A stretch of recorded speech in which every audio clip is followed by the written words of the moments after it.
નમસ્કાર મિત્રો, રમેશ કૈલા ચેનલમાં ફરી એકવાર આપનું સ્વાગત છે। આજનો આપણો ટોપિક છે સવાલ અમારા જવાબ તમારા ભાગ 189। જે મિત્રો અમારી ચેનલમાં નવા છે તે મિત્રોને ખાસ જણાવું, આવા જ ભાગ આપણે રેગ્યુલર રાત્રે 9 વાગે લાઈવ ટેસ્ટના રૂપમાં અપલોડ કરીએ છીએ। તો જે મિત્રો અમારી ચેનલ સબસ્ક્રાઈબ નથી કરી તે સબસ્ક્રાઈબ કરી નોટિફિકેશન બેલ ઓન કરી દે, જેથી કરીને આગામી સમયમાં ક્યારે પણ આવો વિડીયો અપલોડ કરવામાં આવે તો વિડીયો મિસ થાય નહીં। આ ઉપરાંત મિત્રો આ વિડીયોના એન્ડમાં એક જેકપોટ પ્રશ્ન પૂછવામાં આવે છે। જેકપોટ પ્રશ્નનો સાચો જવાબ દેનારને અમારી તરફથી બુક્સમાં 50% જેટલું ડિસ્કાઉન્ટ આપવામાં આવે છે। તો જેકપોટ પ્રશ્નનો સાચો જવાબ ખાસ આપજો, અને એ પ્રશ્ન છે મોટાભાગે રિસન્ટ નોલેજને લગતો હોય છે અથવા હેલ્થને લગતો હોય છે। તો ચાલો આપનો વધુ સમય ન લેતા શરૂ કરીએ સવાલ અમારા જવાબ તમારા ભાગ 189। આજના બધા જ સવાલ એવા છે કે જે ઇઝી પણ છે અને અગાઉની પરીક્ષામાં પૂછાયેલા પણ છે। તો ખાસ વિડીયો જોજો, એન્ડ સુધી જોજો। તો ચાલો આપણો વધુ સમય ન લેતા શરૂ કરીએ આજનો પહેલો સવાલ કે વોટરબોર્ન ડિઝીઝનું સૌથી સામાન્ય ચિહ્ન શું છે?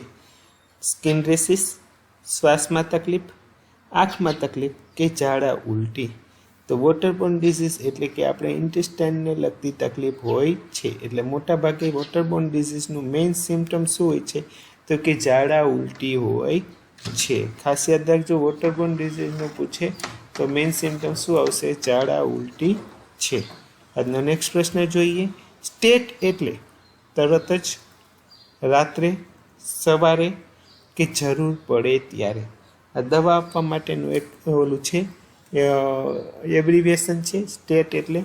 સ્ટેટ એટલે શું? તો સ્ટેટ એટલે તરત જ, જ્યારે પેશન્ટ ઇમરજન્સીમાં આવે અને તરત જ એને કોઈ દવા આપવાની હોય તો એને સ્ટેટ કહેવામાં આવે છે। જરૂર પડે ત્યારે એના માટે શું વપરાય છે?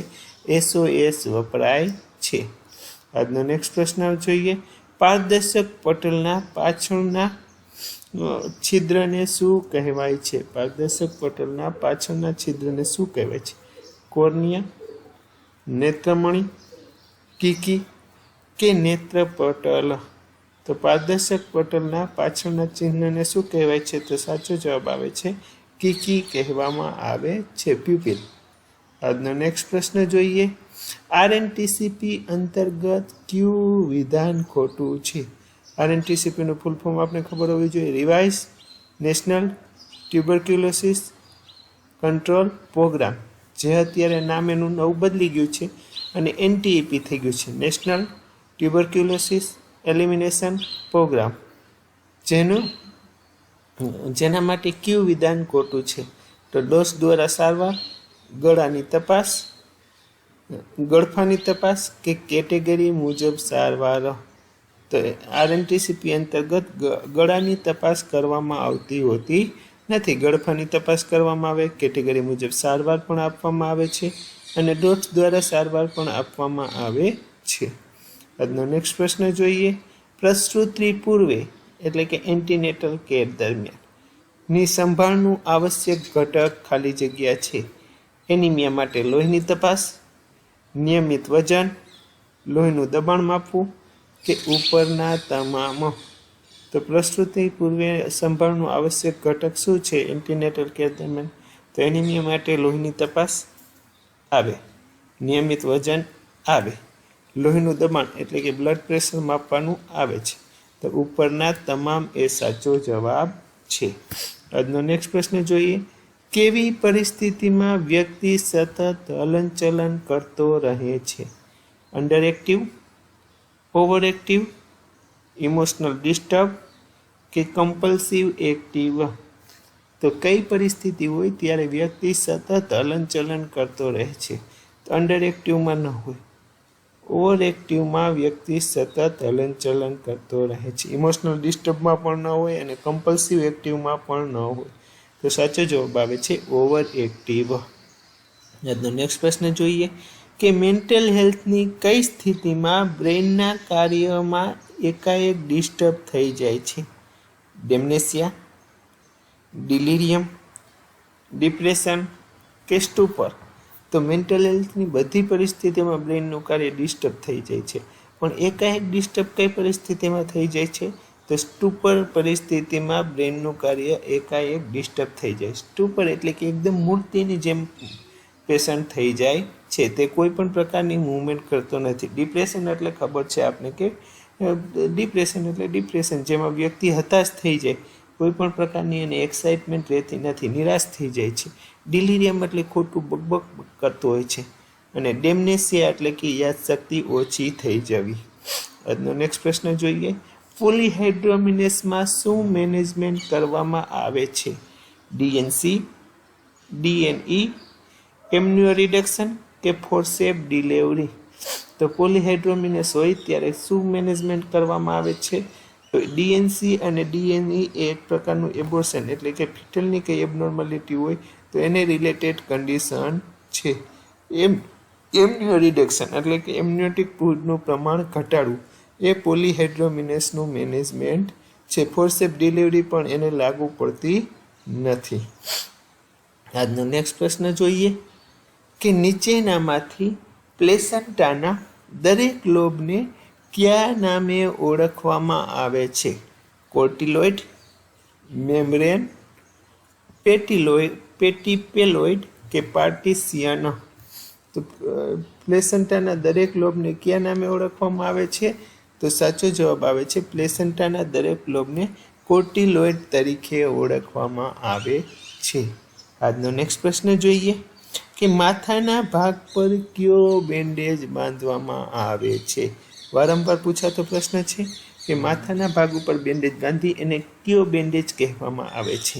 મેનિટેલ બેન્ડેજ, કેપેલિક બેન્ડેજ, રિવર્સ સ્પાઇકા બેન્ડેજ કે ઉપરના તમામ? તો માથાના ભાગ ઉપર જે બેન્ડેજ બાંધે એને કેપેલિન બેન્ડેજ કહેવામાં આવે છે. મેનિટેલ બેન્ડેજ ક્યાં બાંધવામાં આવે છે? તો મેનિટેલ બેન્ડેજ ખાસ કરીને જ્યારે પેટનું ઓપરેશન કરેલું હોય ત્યારે બાંધવામાં આવે છે, એબ્ડોમિન કેવિટી ઉપર બાંધવામાં આવે છે. રિવર્સ સ્પાઇકા બેન્ડેજ ક્યારે બાંધવામાં આવે? તો કે કોઈ પણ એવો ભાગ કે જ્યાં ભાગની જાડાઈ એક સરખી ન હોય, ઉપરથી જાડો હોય, નીચેથી પાતળો હોય અથવા જાડો પાતળો હોય ત્યારે રિવર્સ સ્પાઇકા બેન્ડેજ બાંધવામાં આવે છે, જે પગ અને હાથના ભાગમાં બાંધવામાં આવે છે. આજનો નેક્સ્ટ પ્રશ્ન જોઈએ. તે પહેલાં મિત્ર એક અગત્યની જાહેરાત કે મોટા ભાગના પ્રશ્ન છે અમારી જુદી જુદી બુક્સ માસ્ટરમાઇન્ડ એડિશનમાંથી લેવામાં આવે છે. આ બુક્સ ખરીદવા માટે તમે અમારા નંબર 9601409876 પર કોન્ટેક્ટ કરી શકો છો. બુક્સની વિશેષતા, ડેમો કોપી તથા અન્ય માહિતી માટે પણ તમે આ નંબર ઉપર કોલ કરી શકો છો, જેથી તમે હાલમાં માસ્ટરમાઇન્ડ પ્રીમિયર અને માસ્ટરમાઇન્ડ MCQ MPWSIમાં આકર્ષક ડિસ્કાઉન્ટ ચાલી રહ્યું છે, તો તેનો ખાસ લાભ લેજો. હવે નેક્સ્ટ પ્રશ્ન જોઈએ. મૌર્ય તળપદા શબ્દનું શિષ્ટ રૂપ નીચે આપેલ વિકલ્પમાંથી શોધો. મૌર્યનું આપણે શિષ્ટ રૂપ શોધવાનું છે. મૌર્ય, મોર, મૂરખ કે અગાઉ? તો સાચો જવાબ આવે છે મૌર્યનું શિષ્ટ રૂપ શું થાય છે? તો કે અગાઉ થાય છે. મૌર્ય એટલે અગાઉ હોય, આપણે કઈ મોયરે છે, મોયરે એટલે કે અગાઉ છે. આજનો નેક્સ્ટ પ્રશ્ન જોઈએ. વડાવી બા આવી નિજ સકલ સંતાન ક્રમશઃ. આ વાક્ય, આ કાવ્ય પંક્તિમાં રહેલ છંદને ઓળખો. છંદને ઓળખવા માટે બે પ્રકારના છંદ હોય છે, અક્ષરમેળ છંદ અને માત્રામેળ છંદ. તો પહેલાં આપણે અક્ષર ગણી લેવાના થાય છે, અને આ અક્ષર ગણતા આપણે માલુમ પડે છે કે 17 અક્ષર છે. તો આ ઓપ્શનમાં પણ બધા 17 અક્ષરવાળા જ છંદ છે, એટલે આ 17 અક્ષરવાળા જ અક્ષર થતા હશે. શિખીણીમાં પણ 17 અક્ષર હોય, મંદાકાંતા, હરિણી અને પૃથ્વી બધામાં 17 અક્ષર હોય છે. તો પહેલાં 3 અક્ષર જોવાનું હોય. પહેલાં 3 અક્ષર લઘુ, ગુરુ, ગુરુ છે, તો એટલા માટે શું આવશે? તો કે આ શિખીણી છંદ આવશે. આજનો નેક્સ્ટ પ્રશ્ન જોઈએ.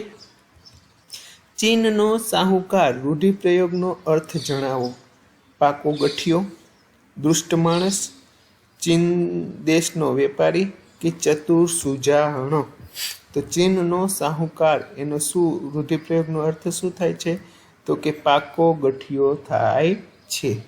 આજનો નેક્સ્ટ પ્રશ્ન જોઈએ. આ પણ પૂછાઈ ગયેલો પ્રશ્ન છે મિત્ર, એટલા માટે આ પ્રશ્ન લેવામાં આવેલા છે. આમાં જે ગુજરાતી ભાષા, ગુજરાતી સાહિત્ય, ગુજરાતી વ્યાકરણ અને જીકેના જે પ્રશ્ન લીધેલા હોય છે તે બધા જ પૂછાઈ ગયેલા પ્રશ્ન હોય છે, તો એને ઇગ્નોર ન કરતા. આજનો નેક્સ્ટ પ્રશ્ન જોઈએ. તારીખનું ઘર પ્રસિદ્ધ કૃતિ કયા સાહિત્યકારનું છે? તારીખનું ગઢ પ્રસિદ્ધ કૃતિ કયા સાહિત્યકારનું છે? મનુભાઈ પંચોળી, સુરેશ દલાલ, પ્રહલાદ પારેખ કે કિશનસિંહ ચાવડા? તો કે તારીખનું ઘર એ કયા સાહિત્યકારની કૃતિ છે? તો સાચો જવાબ આવે છે સુરેશ દલાલની પ્રસિદ્ધ કૃતિ છે. તારીખનું ઘરના સાહિત્યકારનું નામ શું છે? તો કે સુરેશ દલાલ. આજનો નેક્સ્ટ પ્રશ્ન જોઈએ. ઇન્ડિયા હાઇપરટેન્શન કંટ્રોલ ઇનિશિયેટિવ શરૂઆત ક્યારે કરવામાં આવી હતી? 2017, 2018, 2019 કે 2020? તો ઇન્ડિયન હાઇપરટેન્શન કંટ્રોલ ઇનિશિયેટિવની શરૂઆત ક્યારે કરવામાં આવી હતી? તો સાચો જવાબ આવે છે 2017માં કરવામાં આવી હતી. હાઇપરટેન્શનને કંટ્રોલ કરવા માટેની શરૂઆત ક્યારે કરવામાં આવી હતી? તો 2017માં કરવામાં આવી હતી. નેક્સ્ટ છે, મોટી ઉંમરે કયા પ્રકારનું ફ્રેક્ચર જોવા મળે છે? યાદ રાખજો, આ પણ પૂછાય છે. મોટી ઉંમરે અને નાના બાળકોમાં બંને પ્રશ્ન પૂછાય છે. Induced fracture, green stick fracture, pathological fracture કે ઉપરના તમામ? તો મોટી ઉંમરે જે ફ્રેક્ચર થાય છે તે ફ્રેક્ચરને કહેવામાં આવે છે પેથોલોજીકલ ફ્રેક્ચર. બરાબર. જે નાના બાળકોમાં જે ફ્રેક્ચર થાય છે એને ગ્રીન સ્ટિક ફ્રેક્ચર કહેવામાં આવે છે. અને ઇન્ડ્યુસ્ડ ફ્રેક્ચર એટલે શું? તો કે માનવ સર્જિત ભૂલને કારણે જે ફ્રેક્ચર થાય છે તેને ઇન્ડ્યુસ્ડ ફ્રેક્ચર કહેવામાં આવે છે. ત્રણેય યાદ રાખજો. નેક્સ્ટ છે, ખાલી થયેલ ગ્રાફિયન ફોલિકલ્સનો કલર કેવો હોય છે? પીળો, વાદળી, પિંક કે સફેદ? જ્યારે ગ્રાફિયન ફોલિકલ્સ ખાલી થઈ જાય ત્યારે તેનો કલર કેવો હોય છે? તો ઓપ્શન છે સાચો જવાબ આવે છે પીળા કલર હોય છે. ગ્રાફિયન ફોલિકલ્સ જ્યારે ખાલી થઈ જાય ત્યારે તેનો કલર કેવો થઈ જાય છે? પીળો થઈ જાય છે. આજનો નેક્સ્ટ પ્રશ્ન, થેલિસેમિયા એ ખાલી જગ્યા છે cardiac disorder, respiratory disorder, haemolytic disorder કે એન્ડોક્રાઇન ડિસઓર્ડર? તો થેલેસેમિયા શું છે? તો થેલેસેમિયા એ કાર્ડિયક ડિસઓર્ડર નથી, રેસ્પિરેટરી ડિસઓર્ડર નથી. તો સાચો જવાબ આવે છે હિમોલાઇટિક ડિસઓર્ડર છે, એટલે કે બ્લડને લગતો એક પ્રકારનો રોગ છે. આજનો નેક્સ્ટ પ્રશ્ન જોઈએ. નીચેના પૈકી ઇન્ડિયન મેન્ટલ એક્ટ ક્યારે પસાર કરવામાં આવ્યો? મેન્ટલ એક્ટ ક્યારે પસાર કરવામાં આવ્યો? આ પ્રશ્ન પણ પૂછાય છે. 1980, 1982, 1985 કે 1987? તો ઇન્ડિયન મેન્ટલ એક્ટ ક્યારે પસાર કરવામાં આવ્યો હતો? તો સાચો જવાબ આવે છે 1987માં પસાર કરવામાં આવ્યો હતો. આજનો નેક્સ્ટ અને લાસ્ટ પ્રશ્ન, તેના પછી જોઈશું જેકપોટ પ્રશ્ન. તો જે મિત્રોએ અમારી વિડીયો વચ્ચેથી જોવાનું શરૂ કર્યું તે મિત્રો ફરીથી આખો વિડીયો જોઈ શકે છે. અને આજનો લાસ્ટ પ્રશ્ન જોઈએ. નોડ પ્લાન્ટ એ કુટુંબ નિયોજનની કયા પ્રકારની મેથડ છે? હોર્મોનલ, મિકેનિકલ, એ અને બી બંને કે એક પણ નહીં? તો નોડ પ્લાન્ટ એ કુટુંબ નિયોજનની કેવા પ્રકારની મેથડ છે? તો સાચો જવાબ આવે છે હોર્મોનલ મેથડ છે. આ હતા સવાલ, અમારા જવાબ, તમારા 20 ક્વેશ્ચન. હવે જોઈએ કાલનો જેકપોટ પ્રશ્ન. કાલનો જેકપોટ પ્રશ્નનો સાચો જવાબ. કાલનો જેકપોટ પ્રશ્ન શું હતો? તો કે ઓગસ્ટનું પહેલું અઠવાડિયું કયા વીક તરીકે ઉજવવામાં આવે છે? અને ઘણા બધા મિત્રોને સાચો જવાબ આપ્યો હતો બ્રેસ્ટ ફીડિંગ વીક. જેથી કરીને આપણે બધાના નામ તો અહીંયા લખી નથી શકતા, એટલે ફક્ત 3 સ્ટુડન્ટના નામ લખ્યા છે જેને પહેલા જવાબ આપ્યો હતો. એના નામ છે રાઠોડ રિંકલબેન, વંદના જોગી અને જાગૃતિ કુકડિયા. જો આ ત્રણેય બેનમાંથી કોઈ પણ અમારી માસ્ટર માઇન્ડ બુક્સ લેવા માંગતી હશે તો તેને અમારા તરફ બુકમાંથી 50% ડિસ્કાઉન્ટ આપવામાં આવશે. અને હવે જોઈએ આજનો જેકપોટ પ્રશ્ન. આજનો જેકપોટ પ્રશ્ન પણ ઇઝી છે, યાદ રાખજો, ખૂબ જ ઇઝી છે અને પેરિસ ઓલિમ્પિકને લગતો છે. તો ચાલો જોઈએ આજનો જેકપોટ પ્રશ્ન. આજનો જેકપોટ પ્રશ્ન છે રોહન બોપન્ના કઈ રમત સાથે સંકળાયેલ છે જેને હાલમાં જ સંન્યાસ લીધો? હાલમાં સંન્યાસ લીધો એ રોહન બોપન્ના કઈ રમત સાથે સંકળાયેલ છે? આ હતા સવાલ, અમારા જવાબ, તમારા 20 ક્વેશ્ચન. વિડીયો ગમ્યો હોય તો લાઈક અને શેર જરૂર કરજો. આવા જ વિડીયો તમે વોટ્સઅપ ગ્રુપમાં મેળવવા માટે જોઈન કેરટેલ લખીને મોકલી શકો છો. પ્લે સ્ટોરમાં જઈ અમારી એપ માસ્ટરમાઇન્ડ એજ્યુ ડાઉનલોડ કરી શકો છો. જો તમે કોઈ તૈયારી ધરાવતું ગ્રુપ ધરાવતો હોય તો અમારા નંબર 9601409876 ને તમારા ગ્રુપમાં પણ એડ કરી શકો છો, જેથી બધાની લેટેસ્ટ માહિતી મળી રહે. અને જો તમે અત્યાર સુધીના બધા જ વિડીયોની ફાઇલની પીડીએફ ફાઇલ લિંકમાં મેળવવા માંગતા હોય તો એના માટે શેર પીડીએફ લખીને મોકલી શકો છો. થેન્ક યુ, ખૂબ ખૂબ આભાર. ફરી મળીશું આવા જ નવા 20 ક્વેશ્ચન સાથે આવતીકાલે રાત્રે 9 વાગે. Thank you.